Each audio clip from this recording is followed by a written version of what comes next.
Number one Ibble Dibble here.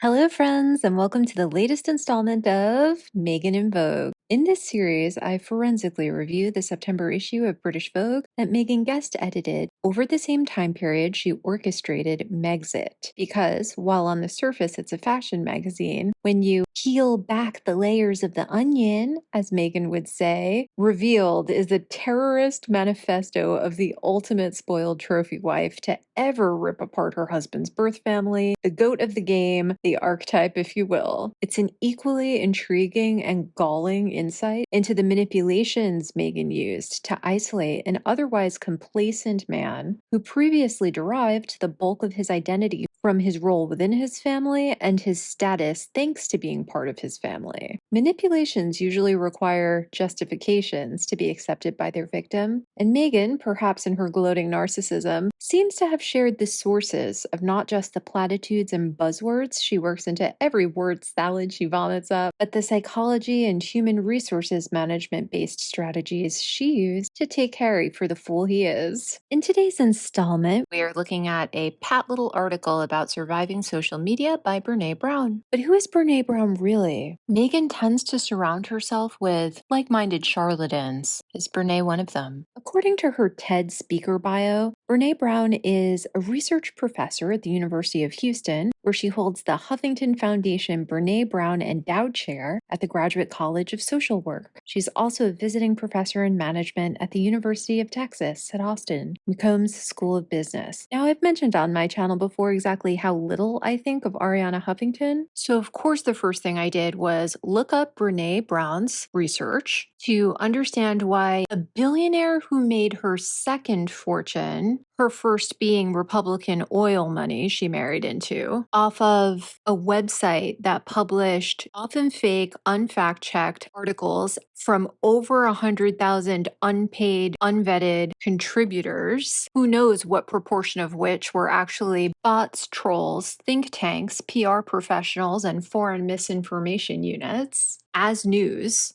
and added insult to injury by calling it a progressive liberal website. For 13 years, she ran this company this way up until 2018. Why she would want to fund Brené Brown's research. Turns out, it's even worse than I expected. There is none. Apart from her PhD dissertation in 2006, Brené Brown has never, literally never, published a single peer-reviewed article or collaborated or contributed in the research of another published academic. Not a single one. There's no fact-based evidence in Brené Brown's game. That really irks me. And I believe the whole system of billionaires choosing which academics get paid is toxic for America's future. Anywho, who the fluff is Brené Brown? How in the world did she get where she is? In the early 90s, when Renee was in her late 20s, she was an alcoholic who made her living working as a drug treatment counselor and married a doctor. And that's not gossip. This is what she's written about herself in her books. So it's no wonder her self-proclaimed life work deals with shame, vulnerability, and the maintenance of self-destructive facades. In 1996, she joined Alcoholics Anonymous and got sober and finished her bachelor's degree in social work at the age of 31. She was a grad student for the next 6 years until 2002. She got her PhD from the University of Houston and became a tenure-track assistant professor almost immediately. In 2004, she wrote her first manuscript titled Hairy Toes and Sexy Rice: Women, Shame, and the Media. It referenced some research she had done as a grad student working with addicts, but was mostly autobiographical and attempted humor. She shopped it around for 6 months, could not find a publisher, finally hired a consultant who told her to take out everything she thought was funny and instead emphasize her academic authority, which she did, but she still didn't find a publisher. So she self-published the book under the title Women and Shame in 2004 and started selling it hard through local bookshop book readings, women's groups, addict support groups, the local empowerment, self-help, public speaking, opening for Tony Robbins type circuit, and online, of course. These were the early days of online self-publishing, Blogger and WordPress, ebooks and audiobooks, and Brené made sure to get her stuff out there as much as she possibly could and really benefited from the lack of competition from similar self-help authors in online storefronts. And it's unclear what happened at this time, but Brené was switched off the tenure track at the University of Houston. No one knows if it was by choice or not. In her books, she never really elucidates this, although she does pretend to be quite the proud type A academic and claims she was disappointed, so who knows. But this is when she accepted a title of Research Professor of Social Work. At first, this may sound prestigious, but this is actually a title at the University of Houston designating faculty who, quote, are typically externally funded and will not be paid from the state teaching budget, end quote. In other words, the university keeps these people on in name only to benefit from any reputation they may establish, insofar as it may pull in students or donations or grants to do legitimate research, or perhaps they even have right of first refusal clauses for publishing rights. Again, the details of Brené's specific deal are unknown. And for the so-called professors, who in fact do not teach, yet remain associated with universities in this way, it gives them a place to properly conduct privately funded academic research, but sometimes far more importantly, like in Brené's case, it gives whatever work they're being paid for outside of the university the veneer, the prestige, the status, the credibility of academia. In 2007, an agent from Avery, the self-help imprint owned by the Penguin Group, Harry and Meg's publisher, noticed how well she was doing at speaking engagements, so they edited it a little bit and republished it under the title I Thought It Was Just Me, and it failed and was remaindered within 6 months. She wrote of herself in her later books that at this point she had a spiritual awakening and realized that her competitiveness, her desire to have every single marker of bourgeois success, like the big house in the suburbs, like the doctor husband, like the PhD, like a New York publisher, was actually killing her joy in life. And, quote, within a year, I morphed into everything I'd spent my life ridiculing. A middle-aged, recovering, health-conscious, creative, touchy-feely spirituality seeker, end quote. I don't believe her. I think she decided to change her branding. I don't think it came from within. How her career has progressed and the things she likes to lie about indicate that pretty clearly. Over 3 years, she had shopped her book to 1 million publishers, paid a bunch of consultants to give their opinion on why it was or wasn't doing well, and traveled the country herself with it, selling it at workshops, but more importantly, figuring out what the audience she met, the people willing to pay for these workshops, willing to pay for her books, were actually looking for. And it turns out there was actually no need for evidence. Her fans mostly came from the recovery community, which is mostly anti-science and faith-based, or the magical thinking community, individual idealists who had also bought into The Secret, people who had either come to believe that our lot in life is fully determined by our ability to pull ourselves up by our bootstraps, or people who didn't wholly believe that, but wanted to learn coping skills to progress as much as possible within a set of constraints they didn't have any way of controlling or improving. And failing that, just get a good old-fashioned pep talk. These people were not asking to examine her data sets. They were not asking to replicate experiments. She typically describes the source of her quote-unquote data as interviews or surveys, so I'm sure there were equally few questions about her methodologies. Brené realized that people loved hearing words like evidence, facts, research, researcher, data, data points, observable, measurable, measurability, doctoral studies, PhD, professor, university, neuroscience, neurobiology, hardwired, psychology, clinical practice. et cetera, but never actually demanded proof of any of these things. They had come from traditional self help communities and were used to taking leaps of faith. They were ready to take another leap of faith with Brené, and they loved hearing those words, telling them this leap of faith was based in science too complicated for them to ever understand and presented by a credible academic, and therefore must have a much lower risk ratio than the other motivational speaker scams they had fallen for before. Teaching people limited science of debatable value that took years to produce, not necessarily applicable to their everyday lives, was not going to sell, and Brené knew it. Repackaging the same old,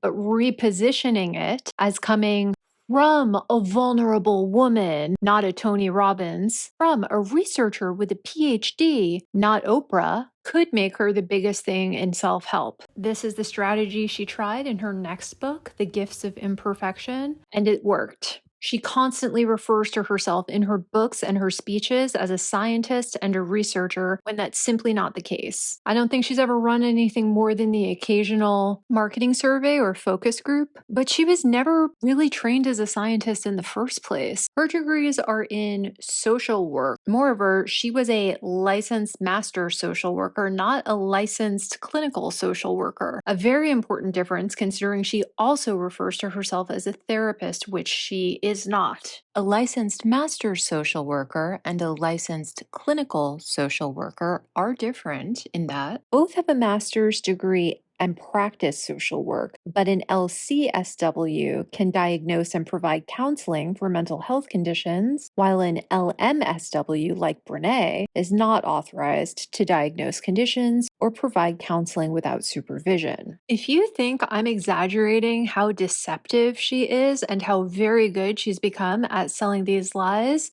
this is every time in the TED Talk that really launched her on the national and international stage that she implied or said outright that she was a researcher and or a therapist. So I'll start with this. A couple of years ago, an event planner called me because I was going to do a speaking event. And she called and she said, I'm really struggling with how to write about you on the little flyer. Well, what's the struggle? And she said, well, I saw you speak and I'm going to call you a researcher, I think, but I'm afraid if I call you a researcher, no one will come because they'll think you're boring and irrelevant. And I was like, okay. And she said, but the thing I liked about your talk is, you're a storyteller. So I think what I'll do is just call you a storyteller. And of course, the academic insecure part of me was like, you're going to call me a what? And she said, I'm going to call you a storyteller. And I was like, oh, why not Magic Pixie?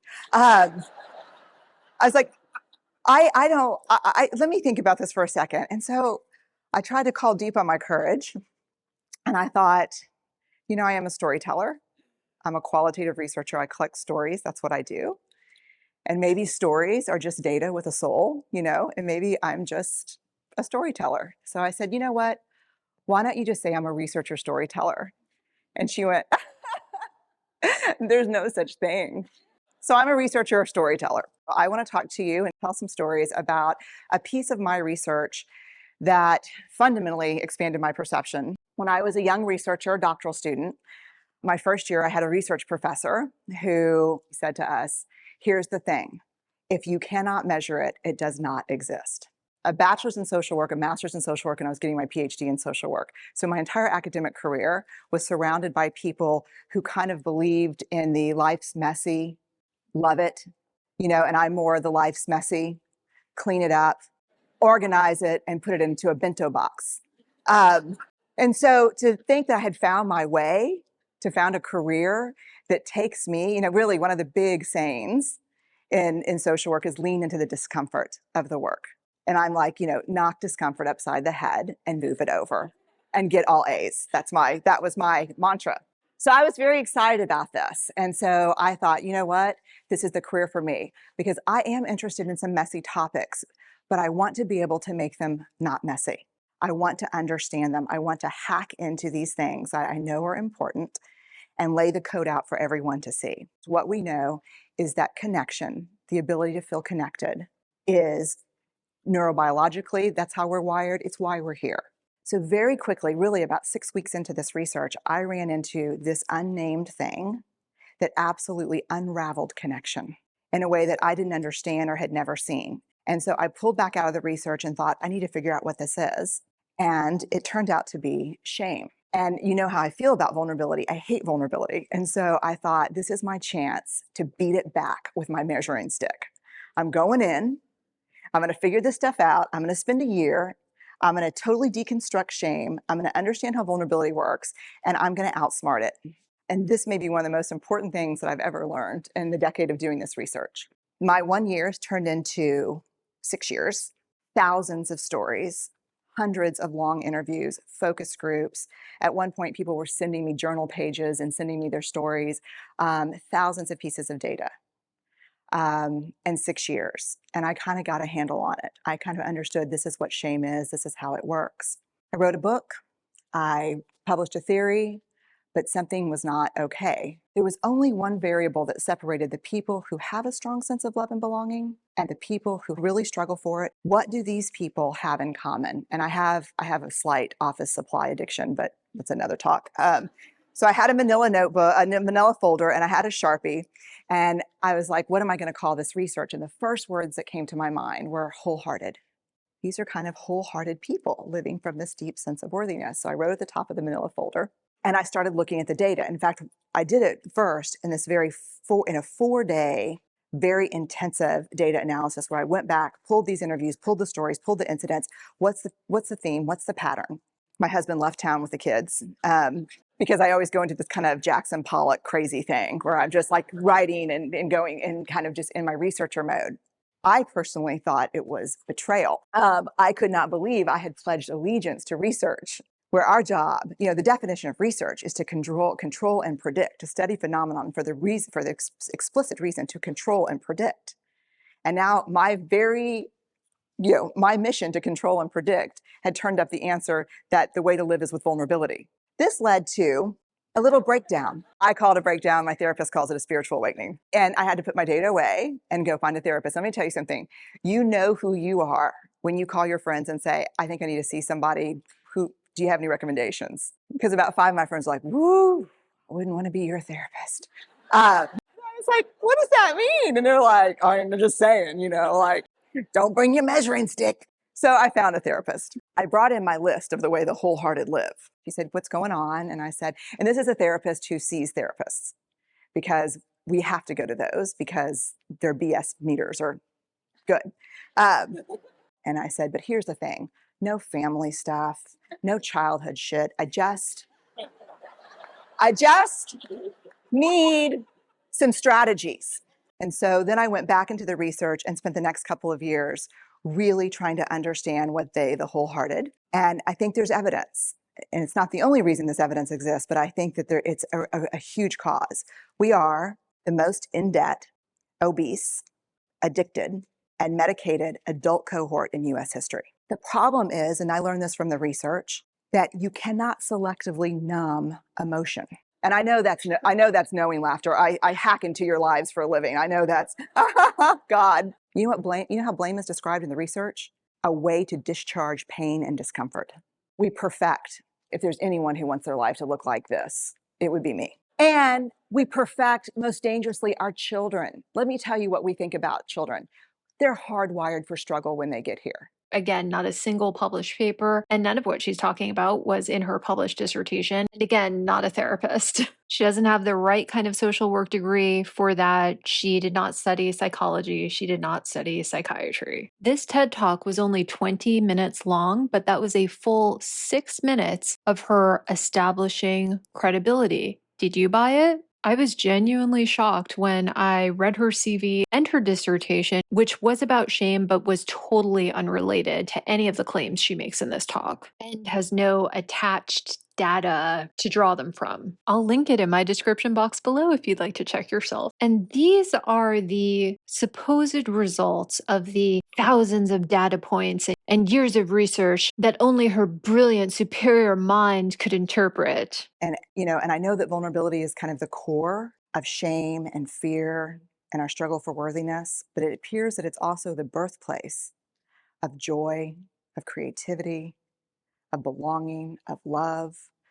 And you know how there are people that, like, when they realize that vulnerability and tenderness are important, that they kind of surrender and walk into it? A, that's not me. And B, I don't even hang out with people like that. Uh, for me, it was a year-long street fight. It was a slugfest. Vulnerability pushed, I pushed back. I lost the fight, but probably won my life back. When you hold those perfect little babies in your hand, our job is not to say, look at her, she's perfect. My job is just to keep her perfect, make sure she makes the tennis team by 5th grade and Yale by 7th grade. That's not our job. Our job is to look and say, you know what?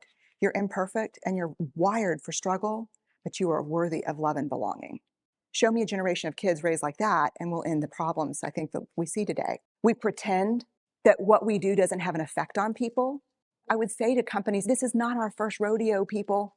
We just need you to be authentic and real and say, we're sorry, we'll fix it. But there's another way, and I'll leave you with this. This is what I have found: to let ourselves be seen, deeply seen, vulnerably seen, to love with our whole hearts, even though there's no guarantee, to practice gratitude and joy in those moments of kind of terror when we're wondering, can I love you this much? Can I believe in this as passionately? Can I be this fierce about this? Just to be able to stop, and instead of catastrophizing what might happen, to say, I'm just so grateful, because to feel this vulnerable means I'm alive. And the last, which I think is probably the most important, is to believe that we're enough. Because when we work from a place, I believe, that says, I'm enough, then we stop screaming and start listening.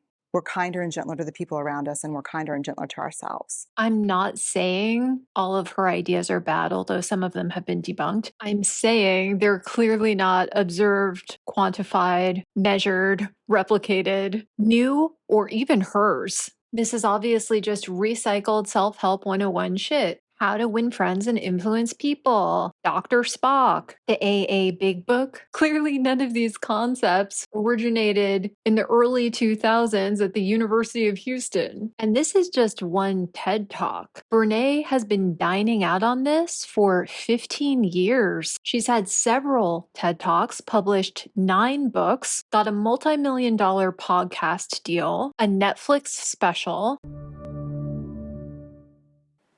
She's spent 20 years studying courage, vulnerability, shame, and empathy, wrote 5 New York Times #1 bestsellers, and her TED Talk is one of the most watched in the world. Please welcome Brené Brown. Hi!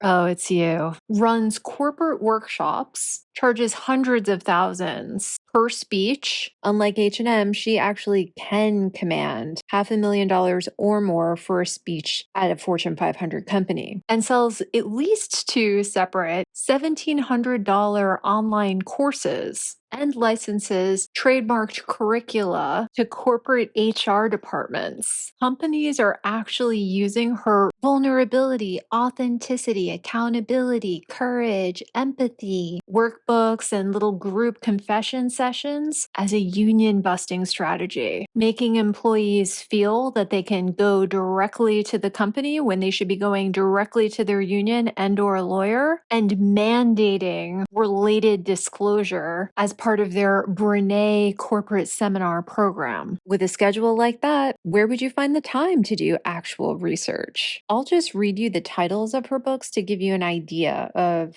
what she's up to. I Thought It Was Just Me, But It Isn't. Making the Journey from What Will People Think to I Am Enough. Power of Vulnerability. Teachings of Authenticity, Connection, and Courage. Daring Greatly. How the courage to be vulnerable transforms the way we live, love, parent, and lead. Rising Strong. How the ability to reset transforms the way we live, love, parent, and lead. There's also Rising Strong as a Spiritual Practice, a special audiobook workshop add-on. Braving the Wilderness, the quest for true belonging and the courage to stand alone. The Gifts of Imperfection, your guide to a wholehearted life. There's also a 10th anniversary edition of that one. You Were Your Best Thing, Vulnerability, Shame, Resilience, and the Black Experience, which she wisely co-edited with a Black woman. Dare to Lead, Brave Work, Tough Conversations, Whole Hearts, and her latest, Atlas of the Heart, mapping meaningful connection and the language of human experience. There are even more little mini spin-offs and workbooks rewritten for a specific purpose, like parenting, or specific organizations that she partners with. She's like the toy Hess truck of self-help writers. She expects people to buy the same thing every single year, and they do! If those titles were a drinking game, how many word salad ingredients can you catch? You'd be vomiting. Like the HR department using the work of Brené Brown to gather information it will use against its employees later, Meghan has used Brené Brown to convince Harry that he's essentially flawed and only she will accept him. Everything is his fault. He must disclose absolutely everything to her. And if he only goes along with this for long enough, everything will get better and everyone will love him more. He's not oversharing and embarrassing himself. He's simply being vulnerable. And he's not giving her fuel for a future divorce. He's simply taking accountability. And he's not trashing his birth family on the world stage and ruining their relationship forever. He's only speaking authentically. And he's not failing in Hollywood. He's daring greatly. And he's not making Invictus all about him. He's leading bravely. It's actually incredible how well Brené Brown's work dovetails with the mission of a narcissist. Harry's birthday is coming up. I can picture Meghan giving him a couple of these sour books with a card like, "It's your fault I treat you this way, but also for your own good. Here's proof. Love your Instagram loving bitch wife." And of course, Prince Dum Dum ate it hook, line, and sinker. Here's him repeating Brené Brown verbatim in a 2020 call with the Queen's Commonwealth Trust about online bullying, which is extra annoying because it was filmed in August 2020 during their year-long transition period after they had stepped down from royal duties. They didn't do this for the Queen. They did this to further their own agenda. Well said, and I love the fact that you're quoting Brené Brown and also bring up Tristan Harris, because the two people that we absolutely adore as well, and then we know. And we know, Harry, that woman is not your friend. But I think just as much as 5 years ago, 6 years ago, maybe a little bit longer, it was like you're talking about your mental health was a sign of weakness. It's like, no, it's not. Just as much as vulnerability was supposedly a weakness, it's like, no, it's not. If we are all able to show our vulnerability, that doesn't mean that you're weak. If anything, I believe that's probably shown most of your strength.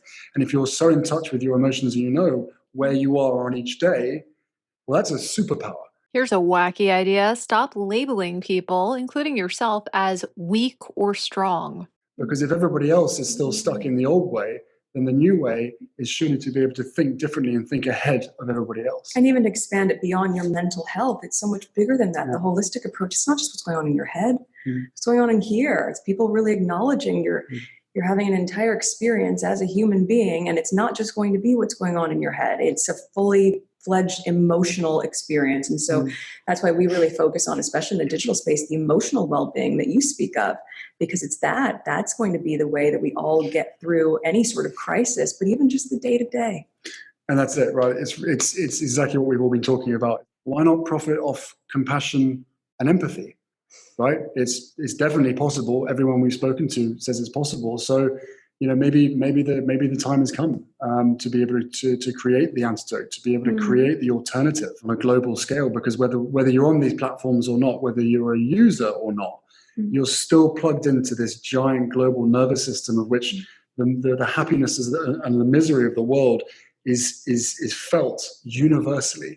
Well, it certainly has uplifted me knowing that there are so many people out there who think the same and are actually acting on it. Yes, she stared at him with that contemptuous look for almost the entire time he was speaking. I think because she knew he was going to give away their game. Why don't we profit off compassion and empathy, Harry? You mean like making yourself the star of Invictus? You mean like taking a private jet to Uvalde to get photographed near the graves of little children you didn't offer to pay to bury? You mean like rehashing your mother's death in every single paid appearance you've made in the past 4 years? If you're still with me on this video, put your favorite example of H&M profiting off of compassion and empathy in the comments below. And let's take a look at this essay. How does Brené Brené Brown, fake researcher, fake therapist, super rich motivational speaker, think we should use vulnerability, courage, and authenticity to approach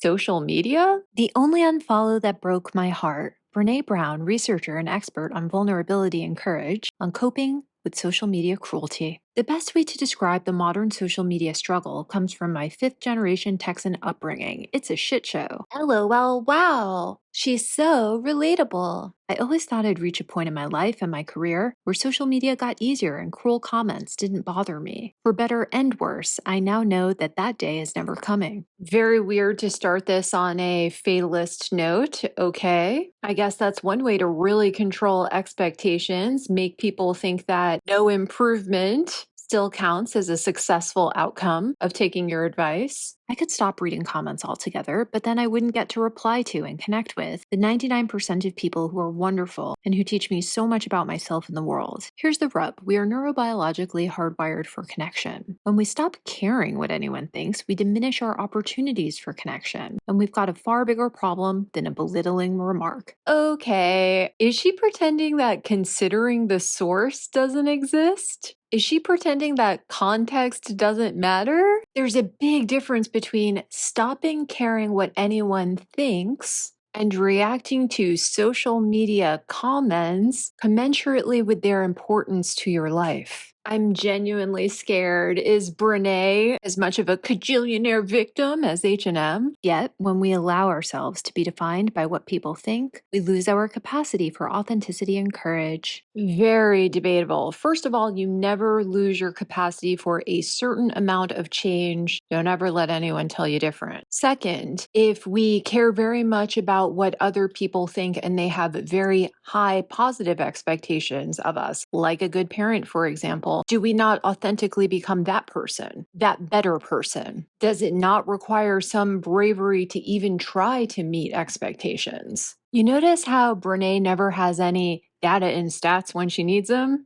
20 years of studying vulnerability, courage, empathy, and shame has given me emotional x-ray vision. When I see someone issue a posturing, blustery, I don't give a damn what anyone thinks speech, I can see the pain dripping off their 12-year-old self. It's not true because it's not how we're built. And if you develop skin so thick that you start to lose the ability to be hurt, you're at risk of feeling nothing at all. Again, there is such a range of sensitivity between the willingness and courage sometimes to voice an unpopular opinion and skin so thick you lose the ability to hurt. When I say I don't care, for example, I never say it as a posture, as a preemptive defense. I say it because I mean it, actually to help the person I'm speaking to. Some things will not go differently and are not up for debate. Some things are of literally no importance to me, so you might as well do what you want. As she pushes on in this vein, I'm less concerned that Brené is an incredibly immature person than that she's possibly an incredibly disingenuous person, directly playing into what she perceives as her audience's biggest insecurities. She, in fact, is taking advantage of their vulnerability and encouraging them to embrace it and live with it rather than build some confidence. Try to become a bit more decisive, recognize there will be mistakes and there will be backtalk in that process. Being in business as a thought leader for 15 years, Brené has probably heard the comments, good and bad, of hundreds of thousands of people. I just don't believe her that she still feels hurt all the time. And I don't think H&M do either. Charles didn't nickname Meghan Tungsten for nothing. They're trying to control public reaction to them with this grand pity play dressed up as science and psychology. It's not. I'm working hard to walk through the world without armor and masks. Some days I let go of the self-protection because I'm brave, and sometimes because it's just too heavy to lug around. Either way, being free of what I hide behind, perfectionism perfectionism, cynicism, people pleasing means more joy, connection, and intimacy. And inevitably, it means more hurt. The fun thing about Brené, and I think other self help gurus, definitely M, if not H, lots of coworkers, and probably every politician I've ever seen, is that they're not really hiding, they're hiding in plain sight. Their actions never match their words, their stated reasoning and intention always rankle because they don't feel right at first and are often proven false after the fact. Absolutely nothing about Brené's behavior or trajectory indicates that she is a perfectionist, a cynic, or a people pleaser. A perfectionist would approach these social science questions with flawless methodologies. A cynic would publish meticulously assembled raw data expecting criticism from her colleagues when she has astounding findings. A people pleaser would be involved in charity, giving things away for free, not packaging simple morals like being kind to yourself and others and being honest as much as you can as rather expensive, trendy new products in 6 different colorways every other year. She's guessing that if you're buying what she's selling, you're the perfectionist, perhaps cynic, and people pleaser. And she wants you to forgive her for her transgressions. This is the personal statement equivalent of an interviewee saying their biggest flaw is showing up early and staying late because they just want their work to be perfect. Sure, can a comment or an unfollow or a mean tweet really break our hearts? No.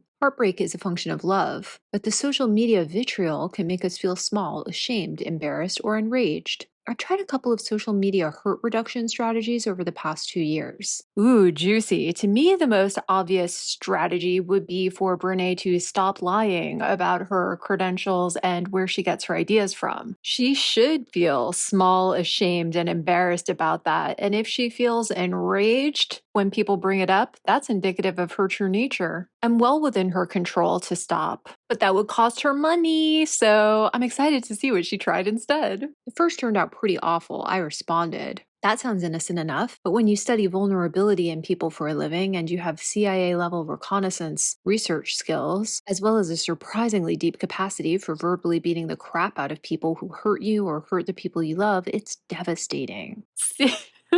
CIA recon level skills? Verbally beating the crap out of people? Brené, consider my gauntlet thrown. I cannot believe you are really in Vogue magazine threatening to dox and publicly berate on your platform of hundreds of thousands, if not millions, your critics. Trash. When we fire back and have to bear witness to our own cruelty, to watch ourselves brandish name-calling, humiliation, or ridicule as a weapon against another human being, that can crush our self-respect. Sure, but don't think I didn't notice you conflating bullying with a pointed response. Not all clapbacks are created equally. You can respectfully, politely, absolutely demolish somebody's argument. When someone is humiliated because they were wrong and someone pointed out their wrongness, they are not a victim of bullying or cruelty. People in all walks of life, teachers, lawyers, students, managers, doctors, must regularly debate best next steps and occasionally witness and feel the sting of defeat. Most of us learn to brush this off easily before we're half your age. You just sound like a bad sport, a sore loser, and a keyboard warrior. I'm sorry I misunderstood. I still politely disagree, and deleting your comment remain options. The second strategy I came up with was to limit the posts that draw the most venomous reactions. Unfortunately, these are posts about social justice and human rights issues. I've seen many friends and colleagues opt out of taking a stand because there's really no winning. As someone who has been attacked by both the far right and the far left, I can tell you, if winning is your goal, opt out now. And I don't post about social justice issues to win. I post because staying silent about dehumanizing refugees, separating families, diminishing the dignity of people because of who they are, who they love, or where they come from, makes me complicit.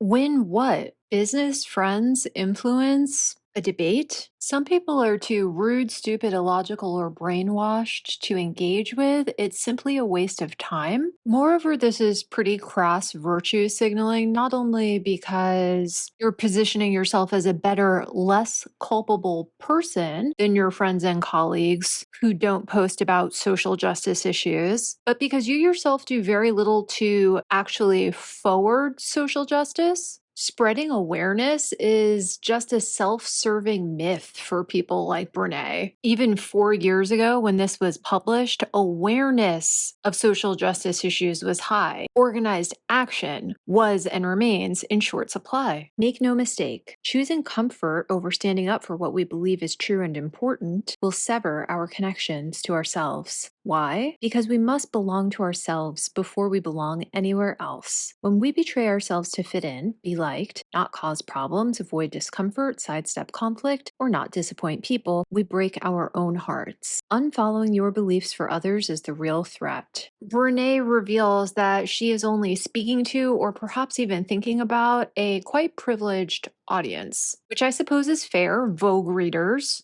Obviously, people experiencing personal abuse, living under oppressive regimes, trying to hold down a job, trying to stay in touch with family members they fundamentally disagree with, lack the privilege of speaking up, and that does not make them complicit or cold hearted. In saying such a thing, Brené unwittingly confesses that there actually is no research or evidence for anything she's saying today. She clearly never had a control group and an experimental group of people wishing to post about social justice issues on social media who either did or didn't, could or couldn't, and then somehow gauged and analyzed how heartbroken they were for how long after the experimental period. Like Meghan, she is such a fraud. The only foolproof strategy I've come up with so far is this: owning our story, owning what we believe, and loving ourselves is the bravest thing we'll ever do. Do the world a favor, speak your truth, follow your wild heart. If you can afford to do so safely. Maybe instead of victim blaming, Brené should focus on building spaces for the oppressed to speak their truths and follow their wild hearts. Even the ones who can indulge her desire to profit from compassion and empathy. Wouldn't that be truly wholehearted of her? That could begin to address the iniquity between those whose messages are heard and those whose messages aren't, because the voices of Brené and her brethren are way over amplified. Moreover, courageously mouthing off doesn't make you right or a good person. It's honestly hard for me to wrap my head around the fact that this person claiming to be a researcher, a therapist, is in fact role modeling that if you're the preschooler with enough gall to speak over your teacher and classmates, that makes you right and better than them. It doesn't. At the very best, it invites discussion and collaboration towards positive outcomes for a group. It's not about you. It's not about you, Brené. You're just an ego, money, and status driven hypocrite and liar, but